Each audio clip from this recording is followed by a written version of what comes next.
Welcome to PingPod 6. Now, in this edition, we're going to talk about something called the relative age effect, and we're also going to go over a recent rule that has snuck in about September.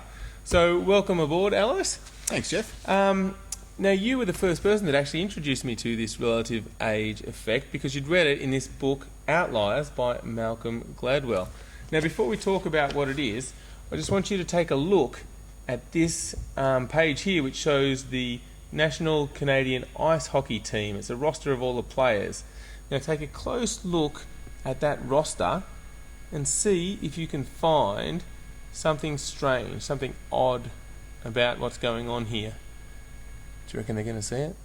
I don't know. We've got some pretty cluey viewers. I know I didn't see it when I first looked at it. Neither did I. What is strange about that roster? Well, if you have a look at it, it's incredible how many of them were born in the first 3 months of the year, January, February and March. Well, how can...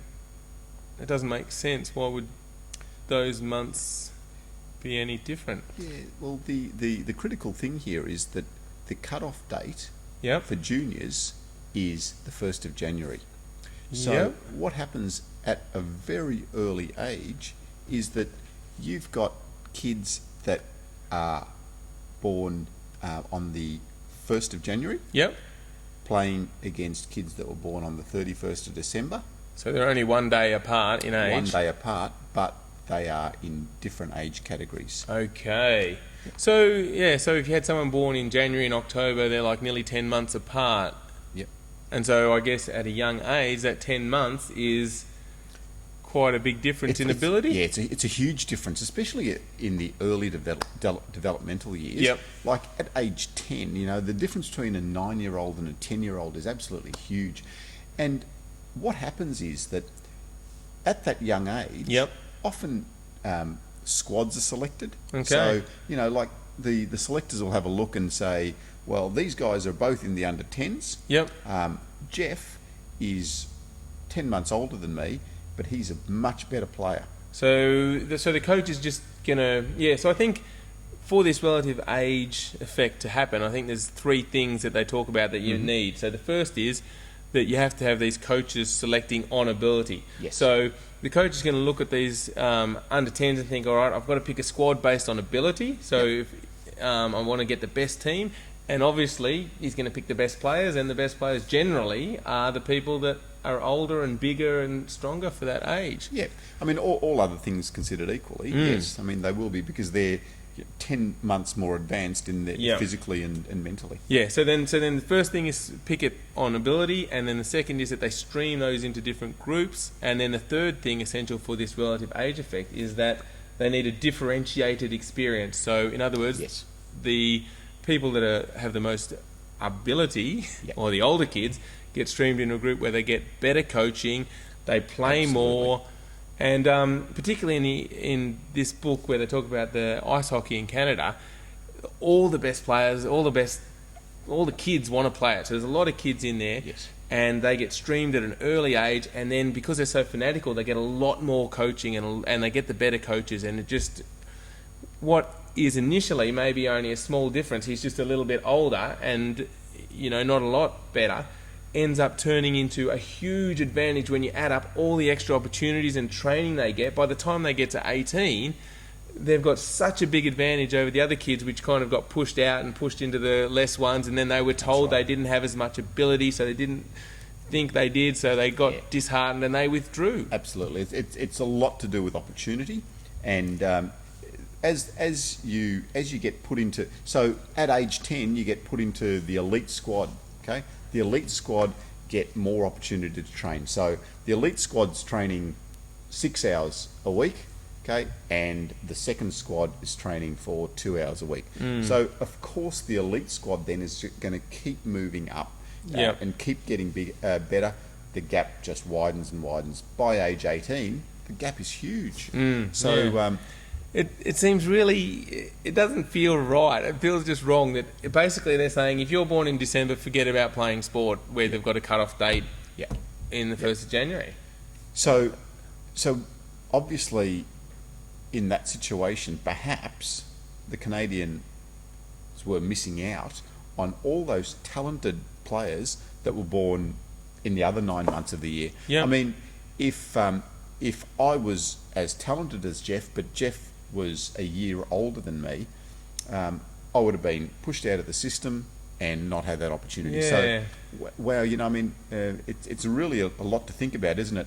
I think it's a lot to think about from an administrator's point of view. Yep. And how, as table tennis players, we start to look at the whole game of table tennis and selection as well. So I think, exactly. So I think the key is here that maybe early on we shouldn't be selecting on ability.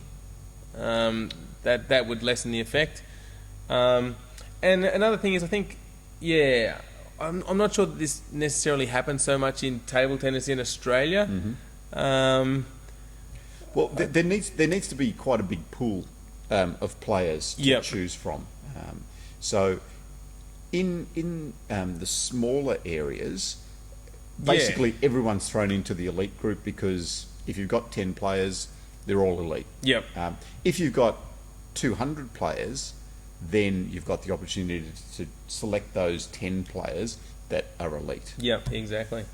So interesting. So it's really interesting to see that on paper and to see that, wow, this has actually happened. Yeah, exactly. And it happened, and it's not just Canadian hockey. It's happened in English soccer, American baseball. I mean, it's happened a lot. Yep.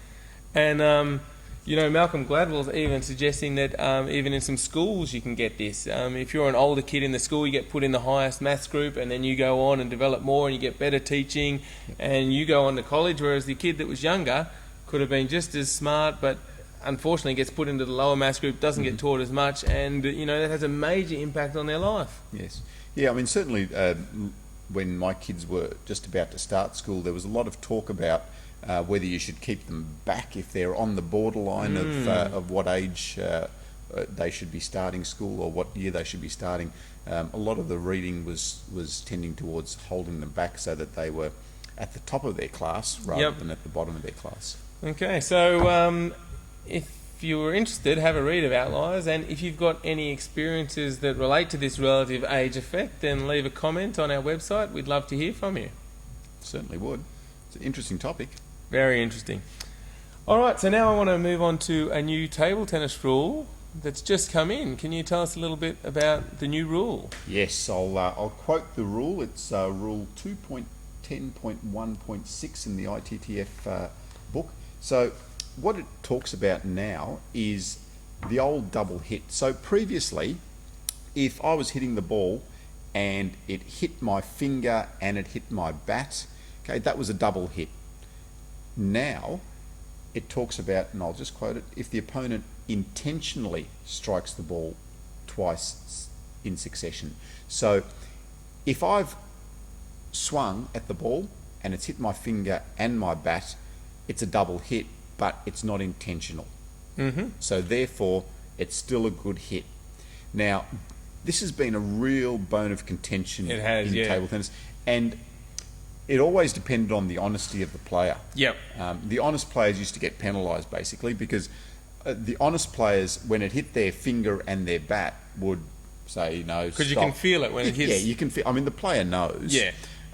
So they would say, oh, yeah, sorry, it was a double hit, it's your point. Yeah, but a lot of players wouldn't. They just a lot of players would just keep playing on. And why it's difficult is because if it hits your finger and your bat, it'll come back with a really strange spin that's not normal, and it's actually a very hard shot. I mean, a lot of the time, if they do that double hit, it won't even go back on the table. But if it does, the spin that's caused off it, it's hard to pick up, and it's really difficult to return. Yes.